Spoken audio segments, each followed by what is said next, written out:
भारत की soft power हैं, क्योंकि जो अन्न भारत के किसान उगाते हैं उससे सिर्फ भारत के ही नहीं दुनिया भर के 100 से ज्यादा देशों के करोड़ों लोगों का पेट भरता है। लेकिन एक सॉफ्ट पावर के रूप में भारत के किसान कभी पॉपुलर कल्चर का हिस्सा नहीं बन पाए। लेकिन अब दक्षिण कोरिया से समझिए, दक्षिण कोरिया ने अपने सबसे बड़े सॉफ्ट पावर कोरियन पॉप को बचाने के लिए एक बहुत बड़ा कदम उठाया है, पूरा कानून बदल दिया है। दक्षिण कोरिया की सरकार ने अपने देश के पॉप स्टार्स को यह रियायत दे दी है कि अब वो अनिवार्य मिलिट्री सर्विस को 30 वर्ष की उम्र तक स्थगित कर सकते हैं। पहले ये उम्र की जो सीमा थी ये 28 साल थी। इसके लिए दक्षिण कोरिया की सरकार ने अपने 72 वर्ष पुराने कानून में बदलाव कर दिया। दक्षिण कोरिया का संविधान वर्ष 1948 में लागू हुआ था, यानी लगभग उसी समय जब भारत का संविधान बन रहा था। और इसके अनुच्छेद 39 में लिखा है कि दक्षिण कोरिया के सभी नागरिकों को अनिवार्य रूप से राष्ट्र की सेवा करनी होगी। और इसके बाद 1957 में मिलिट्री सर्विस एक्ट लागू किया गया, जिसके तहत 19 से 28 साल तक की उम्र वाले सभी पुरुषों के लिए सेना में 18 महीने की सेवा अनिवार्य कर दी गई। के पॉप का मतलब होता है कोरियन पॉप। दक्षिण कोरिया का के पॉप कल्चर अब पूरी दुनिया में इतना मशहूर है कि यह अब दक्षिण कोरिया की सबसे बड़ी सॉफ्ट पावर बन गया है। इससे पहले दक्षिण कोरिया में सिर्फ कलाकारों, खिलाड़ियों और संगीतकारों को ही सेना में अनिवार्य सर्विस से छूट मिली हुई थी। लेकिन अब दक्षिण कोरिया के पॉप स्टार्स भी इस दायरे में आ जाएंगे, उन्हें भी यह छूट मिलेगी।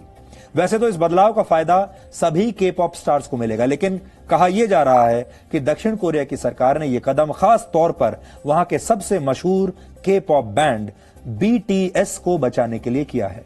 बीटीएस में कुल 7 सदस्य हैं, 7 मेंबर्स हैं इस बैंड के, और उम्र के लिहाज से इनमें सबसे बड़े जो मेंबर हैं उनका नाम है जिन। जिन 4 दिसंबर को 28 वर्ष के हो जाएंगे, यानी अब से 2 दिन बाद वो 28 साल पूरे कर लेंगे। अगर यह नियम बदला नहीं जाता तो जिन को अब बीटीएस छोड़ना पड़ता, लेकिन अब वो अगले 2 साल तक बीटीएस में रह पाएंगे।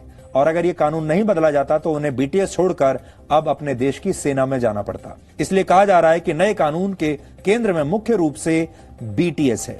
दक्षिण कोरिया की जीडीपी को बीटीएस बैंड के कारण 34,000 करोड़ रुपए का फायदा होता है। कुछ महीने पहले बीटीएस का एक नया गाना आया था, रिलीज हुआ था, जिसका नाम है डायनामाइट। इसकी रिलीज से पहले दक्षिण कोरिया की सरकार ने कहा था कि इससे उनके देश की जीडीपी को 10,000 करोड़ रुपए से भी ज्यादा का फायदा होगा और 8,000 नई नौकरियां ये गाना पैदा कर देगा। यह अनुमान इस गाने, कॉस्मेटिक्स और खाने पीने की संभावित बिक्री के आधार पर लगाया गया था। कोविड-19 की वजह से पिछले कई महीनों से ज्यादातर देशों में कहीं भी लाइव कॉन्सर्ट्स नहीं हो रहे हैं और पूरी दुनिया की म्यूजिक इंडस्ट्री संघर्ष कर रही है। लेकिन इस दौरान भी बीटीएस का मुनाफा लगातार बढ़ता रहा। बीटीएस ने सिर्फ अपनी नई एल्बम्स और ऑफिशियल मर्चेंडाइज की बिक्री के दम पर ही पिछली तिमाही में 600 करोड़ रुपए से ज्यादा का मुनाफा कमाया है।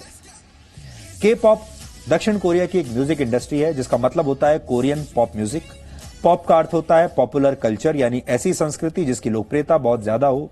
के पॉप दक्षिण कोरिया की सॉफ्ट पावर है, यानी एक ऐसी ताकत जो दिखाई तो नहीं देती, लेकिन उसका प्रभाव पूरी दुनिया के लोगों के दिमाग पर पड़ता है, उनके फैसले लेने की क्षमता पर पड़ता है।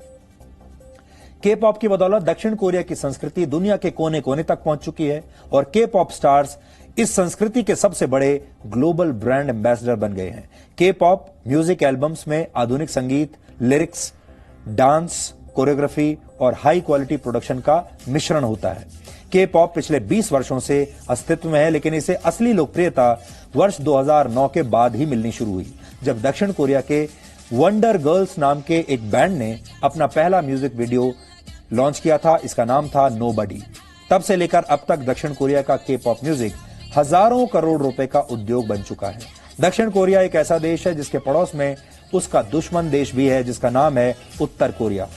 ऐसे ही समझ लीजिए जैसे भारत और पाकिस्तान। दोनों देशों के बीच युद्ध छिड़ने की आशंका हमेशा बनी रहती है और इसीलिए दोनों देशों के लोगों के लिए सेना में अपनी सेवाएं देना अनिवार्य है। लेकिन दक्षिण कोरिया जानता है उसकी के पॉप वाली सॉफ्ट पावर किसी मिसाइल से भी ज्यादा प्रभावशाली है। के पॉप की लोकप्रियता इतनी ज्यादा है कि वर्ष 2018 में उत्तर कोरिया की राजधानी प्योंगयांग में तानाशाह किम जोंग उन के सामने भी दक्षिण कोरिया के पॉप स्टार्स ने परफॉर्म किया था। के पॉप स्टार्स स्टेज पर परफॉर्मेंस देते हैं, गीत गाते हैं और इसके लिए लाखों और करोड़ों रुपए की फीस लेते हैं।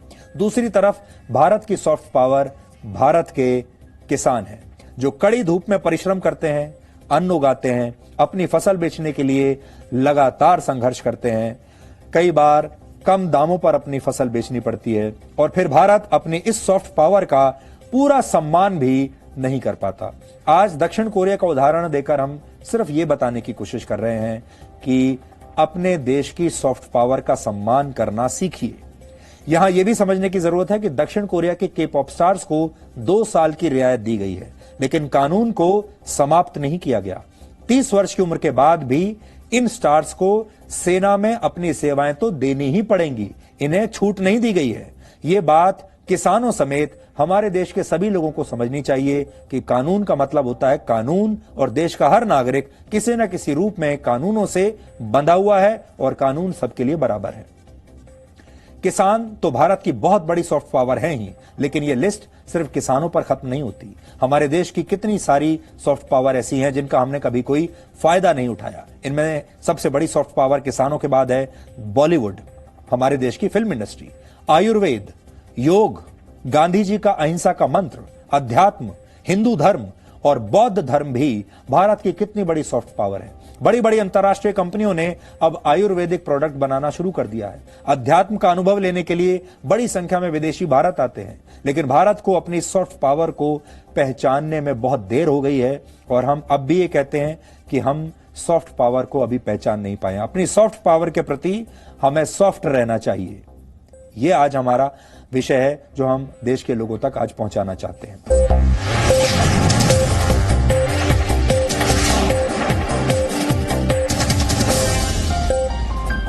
Presenting B News app, available on Google Play and App Store. Download it now.